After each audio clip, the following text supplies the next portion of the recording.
vous allez bien. Je suis contente de vous retrouver pour cette nouvelle vidéo. Et comme vous l'avez vu dans le titre, on va faire le budget prévisionnel pour le mois d'octobre. Et oui, le mois de septembre se termine, donc il faut anticiper.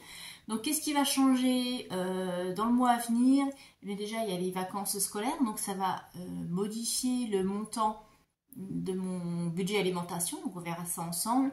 Et puis, j'ai la suspension des prélèvements gaz et électricité puisque je vais recevoir la facture de régularisation. Donc j'espère que je n'aurai pas de mauvaises surprises. J'ai un petit peu déjà regardé, anticipé avec mes consommations. Je me suis fait une fourchette des factures à venir. Donc on verra si j'ai bien calculé ou pas. Je vous montrerai ça. Pas aujourd'hui, mais quand je recevrai la facture, comme ça on pourra comparer. Et puis voilà, c'est tout. S'il y aura de modifier pour ce mois à venir. Mais écoutez, on va regarder tout de suite ensemble et on va faire ce budget prévisionnel. À tout de suite. Alors c'est parti. En revenu, donc comme d'habitude, on a le salaire qui ne bouge pas, a priori, donc 1600. Ensuite, j'ai la pension pour ma fille qui est de 286. Et puis la CAF, donc la CAF, moi c'est la prime d'activité qui est à 155. Ce qui nous fait un total de revenus de 2041. Donc crédit dette, eh ben, je n'ai pas terminé le mois de septembre à découvert, donc on met rien. Et je n'ai pas de dette, j'ai pas emprunté d'argent ou quoi que ce soit, donc là on met rien. Ici, dépenses fixes. Alors les dépenses fixes, je rappelle, c'est tout les prélèvements qui sont sur mon compte. Donc on commence par le loyer, 678. Ensuite, on a un prêt. Donc je rappelle, je le mets ici parce que je ne peux pas le solder avant. Sinon, il aurait été dans cette catégorie-là. Donc 114 €. Ensuite, j'ai le leasing de la voiture et on est à 242. L'assurance.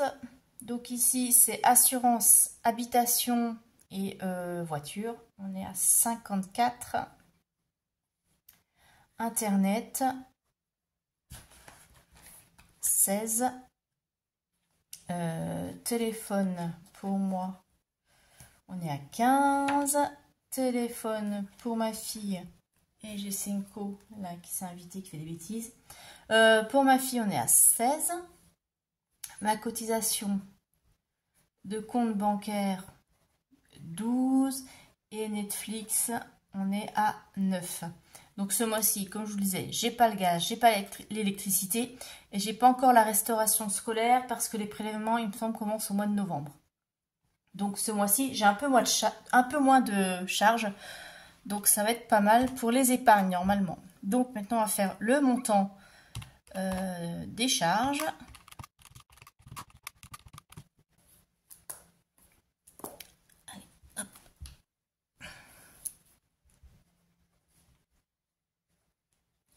Ensuite, donc ça fait 1156. On va passer au virement permanent. Donc là, j'ai le virement vers mon LEP qui est de 40 € donc pour alimenter mon fonds d'urgence. Voilà, comme ça vous voyez mieux.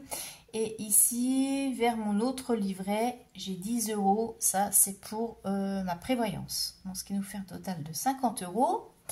En dépenses variables, eh bien, je vais avoir du carburant. Donc carburant, on va mettre 50 comme d'habitude. Et puis, bah, j'ai rien d'autre. Voilà. Donc ce qui nous fait 50.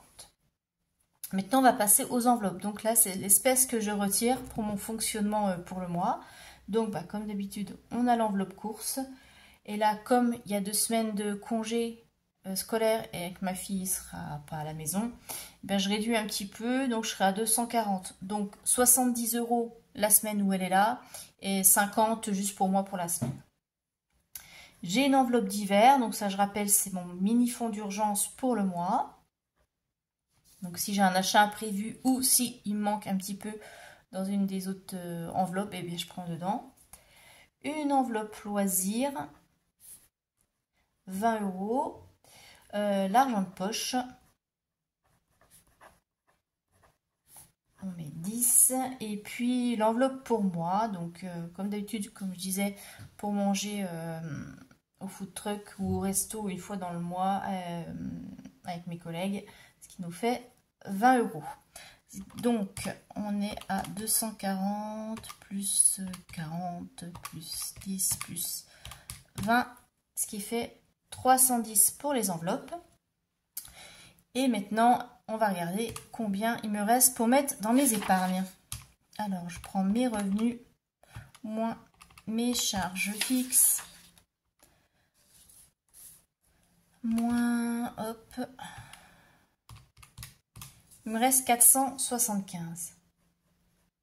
Donc en fait ça me fait 470 à répartir dans mes épargnes. Je reprends parce que j'ai eu un petit problème d'enregistrement de vidéo. Je faisais la vidéo, en fait je me suis aperçue que ça n'enregistrait plus, j'avais plus de batterie. Donc c'est reparti. Donc bon, j'ai un peu effacé ce que j'avais mis pour garder le suspense. Donc on a dit ça, 475 à répartir dans les épargnes. Donc comme d'habitude, il y a 40 qui vont pour le train. Ensuite, j'ai les anniversaires, donc ça c'est 10 €. Noël, c'est 20. La taxe d'ordure, c'est 10. Et j'ai Monsieur Picsou qui s'invite aussi, forcément, puisque c'est le moment du budget. En immobilier, je vais en profiter. Là, je vais mettre 200 € ce mois-ci. Les vacances, je vais mettre 100. Et il reste 95, donc je vais mettre 90 pour le voyage qui est prévu. Voilà, et comme ça, ça fait que j'ai mis 470 pour mes épargnes et il me restera 5 € sur le compte. Donc voilà tout ça pour le mois d'octobre. Donc j'espère que le mois va bien se passer. J'espère notamment que j'aurai pas de mauvaise surprise au niveau de la régule gaz et EDF, ça on verra. Gaz, normalement, ça devrait aller. Par contre, EDF, comme je disais, ma fille qui vit non-stop dans la lumière, j'ai peur d'avoir de très mauvaises surprises, donc on verra. Mais sinon, voilà, par ça, il n'y a rien de particulier, donc ça devrait bien se passer.